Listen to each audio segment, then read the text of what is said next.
సూర్యాపేటలో కాంగ్రెస్ నేతలు దౌర్జన్యానికి దిగారు. అవిశ్వాస తీర్మానం వీగిపోయిందన్న కక్షతో కాంగ్రెస్ నేతలు అరాచకానికి పాల్పడుతున్నారు. కౌన్సిలర్ పావని కృపాకర్ ఇంటిపై కాంగ్రెస్ గూండాలు దాడికి తెగబడ్డారు. 2 గంటలుగా దౌర్జన్యం చేస్తున్నప్పటికీ పోలీసులు చోద్యం చూస్తున్నారు. అటు బీఆర్ఎస్ నేత వై వెంకటేశ్వర్లపై కాంగ్రెస్ నేతలు దాడి చేశారు.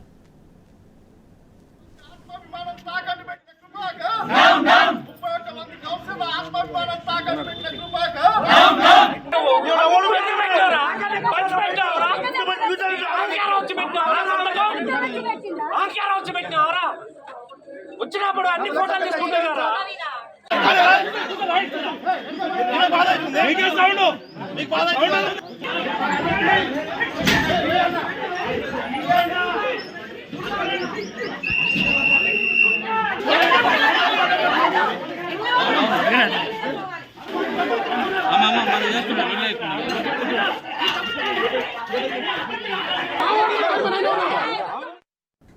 కాంగ్రెస్ నేతల దౌర్జన్యంపై స్పందించేందుకు బీఆర్ఎస్ నేత నిమ్మల శ్రీను ఫోన్ లైన్లో అందుబాటులో ఉన్నారు. శ్రీను గారు నమస్తే అండి.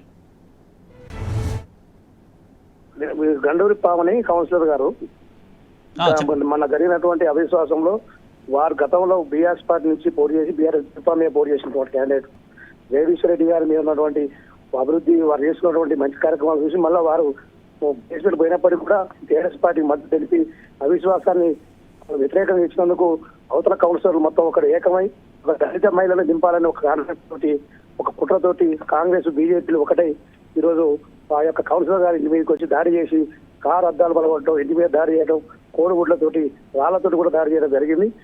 దాన్ని వెంటనే ఇక్కడ ఉన్నటువంటి బీఆర్ఎస్ పార్టీ నాయకులు కౌన్సిలర్లు కూడా వెంటనే స్పందించి మా కౌన్సిలర్ గారిని మీరు రక్షించుకోవాలి, వారి ప్రాణ భయం ఉన్నది అని చెప్పేసి మేము అందరం కూడా అక్కడ పోవడం జరిగింది. అక్కడ ఉన్నటువంటి అధికార పార్టీ సంబంధించిన నాయకులు అందరూ కూడా మరి అధికారాన్ని అడ్డం పెట్టుకొని యువతల వ్యక్తుల మీద దాడులు చేయడం, ఒక ప్రజాస్వామ్యంలో ఒక కౌన్సిలర్ కు ఎవరికి ఓటేయాలో లేదో అనేది వారికి ఒక స్వేచ్ఛ ఉన్నది.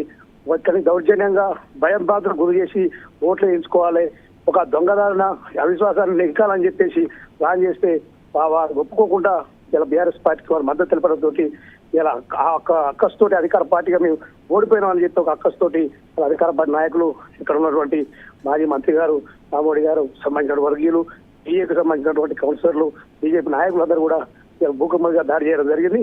మేము తప్పకుండా బీఆర్ఎస్ పార్టీ పక్షాన మా యొక్క కౌన్సిలర్ ని కాపాడుకుంటాం, తప్పకుండా ప్రజాస్వామ్యం నిలబెడతాం, ఈ యొక్క వారి యొక్క అరాచకాలని ఆగడాలను కూడా మేము ఖచ్చితంగా కట్టడి చేస్తామని చెప్పి ఈ సందర్భంగా తెలియజేస్తా ఉన్నాం. మా యొక్క గండూరి పావన మీద జరిగినటువంటి దాడిని తీవ్రంగా ఖండిస్తూ మేము వారికి ప్రాణభయం ఉన్నది. 31 మంది కౌన్సిలర్ మీద వెంటనే చర్య తీసుకోవాలి, కేసులు నమోదు చేయాలి. అధికార పార్టీ వారికి చిత్తశుద్ధం ఉంటే ఒక కౌన్సిలర్ ఇంటి మీద దాడి చేయడం ఎంతవరకు సమంజసం? వెంటనే అధికారులు, పోలీసు యంత్రాంగం కూడా దీన్ని గమనించి ఎస్పీ గారు వెంటనే స్పందించి వారి మీద కేసులు చేయాల్సిందిగా, చట్టపరమైన చర్యలు తీసుకోవాల్సిందిగా డిమాండ్ చేస్తా ఉన్నాం. రైట్, థ్యాంక్ యూ శ్రీను గారు.